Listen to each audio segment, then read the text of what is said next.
Praise the Lord. இந்த நாளுக்கான தேவ வார்த்தை மத்தேயு சுவிசேஷம் 16ஆம் அதிகாரம் 17ஆம் வசனம். நீங்கள் அவருடைய சீஷருக்கும் பேதுருவினிடத்திற்கும் போய் அவர்களுக்கு சொல்லுங்கள்.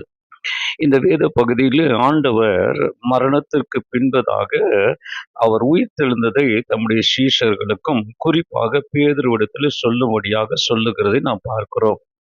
சாதாரணமாக ஒரு வீட்டில் இருக்கிறவர்களை நாம் வர சொல்லும்போது அங்கு வீட்டில் இருக்கிற எல்லாரையும் வர சொல்லிவிட்டு குறிப்பிட்ட ஒரு நபரையும் பேரை சொல்லி வாங்கள் என்று சொன்னால் அந்த வீட்டில் குறிப்பிட்ட அந்த பெயரை உடையவர் முக்கியமானவராக கருதப்படுகிறவராக இருக்கிறார்.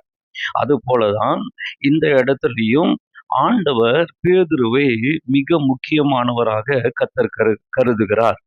ஆண்டவராகிய இயேசு கிறிஸ்து தான் உயிர் தெழுந்த பிறகு கல்லறைக்கு வந்த பெண்ணிடம் தான் கலிலேயாவுக்கு போகும் செய்தியை சீஷர்களுக்கும் பேதுருவுக்கும் அறிவிக்க சொன்னார். சீஷர்கள் என்று சொன்னாலே அதில் பேதுருவும் அடங்கும். ஆனால் ஆண்டவர் தனித்து பேதுரு என்று சொல்ல வேண்டிய அவசியம் என்ன? ஏனென்றால் பேதுரு என்று தனித்து செய்தி அனுப்பினார். காரணம், கடைசியாக இயேசு பேதுருவை பார்த்து அவன் மனஸ்தாபப்பட்டு அழுததை ஆண்டவர் பார்க்கிறவராயிருக்கிறார். அவன் ஆண்டவரை மறுதலித்தான், ஆண்டவரை சபித்தான், ஆண்டவர் சத்தியம் பண்ணினான், இயேசுவுக்கு வெகு தூரம் போய்விட்டான். ஆனால் ஆண்டவர் அவனை மறந்து விடவில்லை. அவனுடைய துரோகத்தை இயேசு நினைவில் வைத்து கொள்ளவில்லை. அவனது மனம் திரும்புதலையே தன் மனதிலே நிறுத்தி கொண்டார். அருமையானவர்களே, நாம் ஆண்டவருக்கு விரோதமாக அநேக காரியங்களை செய்திருப்போம். அதையெல்லாம் ஆண்டவர் மனதில் வைப்பதில்லை. நாம் மனம் திரும்புதலை ஏற்றுக்கொண்டு ஆண்டவரிடத்தில் வருவோம் என்றால் அப்பொழுது கர்த்தர் நம்மை நினைக்கிறவராயிருக்கிறார். இந்த பேதுருடைய கண்ணீர் துளிகள் அவர் கணக்கில் வைத்து கொண்டார்.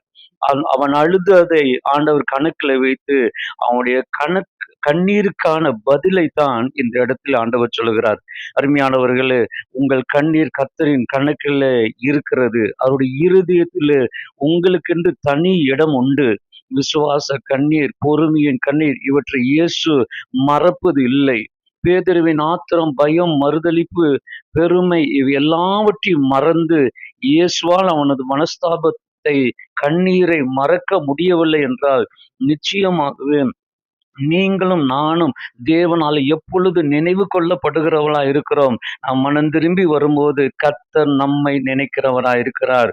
உங்களை குறித்து கர்த்தர் எதை நினைவில் வைத்திருக்கிறார் என்பதை நாம் யோசிப்போமாக. நம்முடைய பாவ காரியங்களை கர்த்தர் வைப்பதில்லை.